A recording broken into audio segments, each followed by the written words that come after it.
After you look at the scientific proof, the historical proof begins to leap out at you in completely new ways. A good example of this new context can be found with Jeremiah, a prophet from the Old Testament. He felt compelled to warn us of something he called the destroyer, and he clearly foresaw how the entire earth would suffer its wrath. In Jeremiah 25:32 and 48:8 we read, "Disasters will soon spread from nation to nation. They will come like a powerful storm to all the faraway places on earth."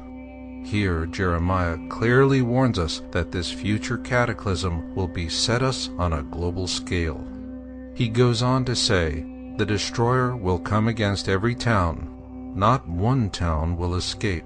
The Lord said this will happen." Here, Jeremiah identifies the global cataclysm as being caused by something he refers to as the destroyer. So, are there any similar ancient texts from this same period of time that give us the same exact wording? Yes, there is. For this, we go back to the Exodus, which was as much a blessing for the Hebrews as it was a terrible curse for the Egyptians. In the aftermath of Exodus, the Egyptians had lost their faith. Their own pantheon of gods had proven impotent before the powers of the Hebrew God. Just as we felt compelled to understand why 9/11 caught us so unawares, the Egyptians needed to understand what happened to them as well. So as the Hebrews began to write the Old Testament, the Egyptians simultaneously penned a massive anthology called the Great Book. The original text was written in ancient Hieratic and was later translated into Phoenician and then on into English. In its original form, the Great Book was the size of a modern encyclopedia, and it offered very precise historical accounts. Two such notable accounts were Noah's flood, or the deluge as it is more commonly known across the four corners of the earth. In the Egyptian account of Sesuda and Hanok, they described an ark very similar to the one built by Noah, and in much the same manner. Then there are the Egyptian accounts of the 10 plagues of Exodus. It is important to keep in mind their version was written by the vanquished, as opposed to the Old Testament account, which was written by the victorious Hebrews. There are many similarities between the two. For example, neither the Hebrews nor the Egyptians mention the actual name of the Pharaoh of Exodus. However, where they differ, and strikingly so, is in what actually caused the 10 plagues of Exodus.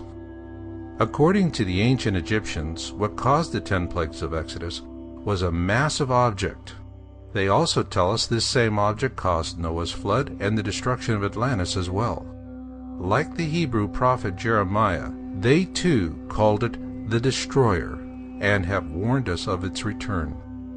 In fact, the ancient Egyptians go to great length to warn us that Jeremiah's destroyer will return with catastrophic consequences for all of the earth and those who live upon it, and in these days. What remains of these ancient Egyptian historical accounts are contained within the first 6 books of the Qumran Bible, and they corroborate similar accounts in the Hebrew Torah, or the Old Testament as it is referred to by Christians. Scientifically accurate, these ancient Egyptian accounts read as easily as man-on-the-street TV interviews. This is why noted Planet X historian Greg Jenner says that the Qumran Bible is the Rosetta Stone of Planet X. This is because the Egyptian accounts are so prescient they unlock many Planet X secrets buried within the Holy Bible and numerous other ancient texts and folklore. Many of the harbinger signs of the destroyer's return mentioned within the Qumran Bible have already come to pass. and it is warning us that what will come will be Jeremiah's destroyer. The Colburn Bible gives us many examples of what this is going to be like, and most notable comes from the Book of Manuscripts. When blood drops upon the earth, the destroyer will appear, and mountains will open up and belch forth fire and ashes. Trees will be destroyed, and all living things engulfed.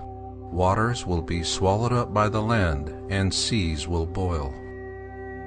Assuming our governments know all this, what are they doing about it? And of course, we want to know what's going to happen to us. Well, our governments have known about it for a long time, and yes, they're doing plenty about it.